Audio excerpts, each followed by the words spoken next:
AP deputy CM Pawan Kalyan కూటమిలోని మిత్రపక్షాలను ఉక్కిరిబిక్కిరి చేస్తున్నారా? ఆయన ప్రశ్నలకు సర్కారులో సమాధానాలు దొరకడం లేదా? జవాబులు చెప్పలేక కేబినెట్ సహచరులు అధికారులు ఇబ్బంది పడుతున్నారా? పైకి చెప్పలేకపోతున్నా లోపల మంత్రులు ఉక్కపోత ఫీల్ అవుతున్నారా? పవన్ ప్రశ్నలు కొత్త సమీకరణలకు పురుడు పోసే అవకాశం ఉందా? Let's watch.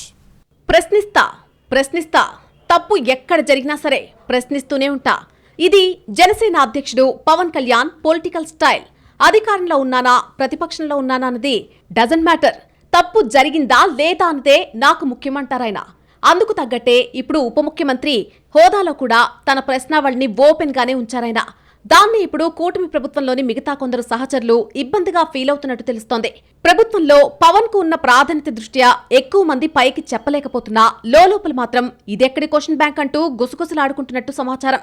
దాదాపు 6 నెలల క్రితం తొలిసారి శాంతి భద్రతలపై దృష్టి సారించిన డిప్యూటీ సీఎం కంట్రోల్ చేయలేకపోతే నేనే హోంమంత్రి అవుతానంటూ బహిరంగంగానే మాట్లాడడం కలకలం రేపిందే.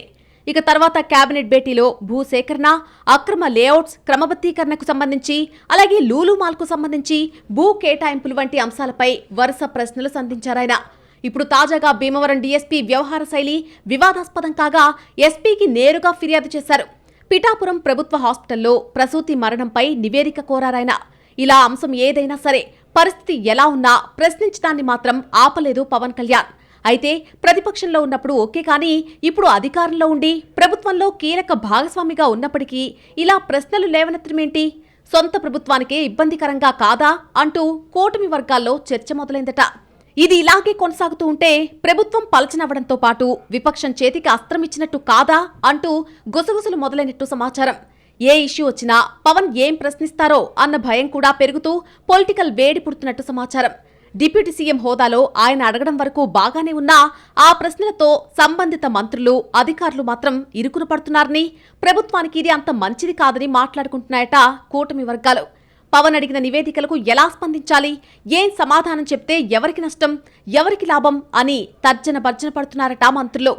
ఒకవైపు ఆయన ప్రశ్నలు బాధ్యతన్నటువంటి ప్రజాప్రతినిధిగా, పరిపాలనా అధ్యక్షుడిలా అనిపిస్తున్నా, మరొక వైపు కూటమి మిత్రులకే అసౌకర్యం కలిగించే స్థాయికి చేరుతున్నాయన్న మాటలు వినిపిస్తున్నాయి.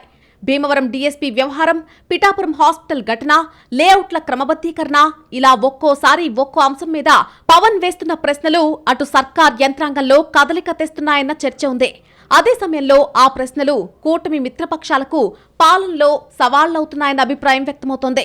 పవన్ కళ్యాణ్ అడుగుతున్న ప్రశ్నలు ప్రభుత్వ యంత్రాంగాన్ని చైతన్యపరుస్తున్నాయా, లేక కూటమి సమీకరణాల్లో కొత్త మార్పులకు పురుడు పోస్తున్నాయా అన్నది ఇప్పుడు ఏపీ పొలిటికల్ సర్కిల్స్ లో ఉదయిస్తున్న కొత్త ప్రశ్న.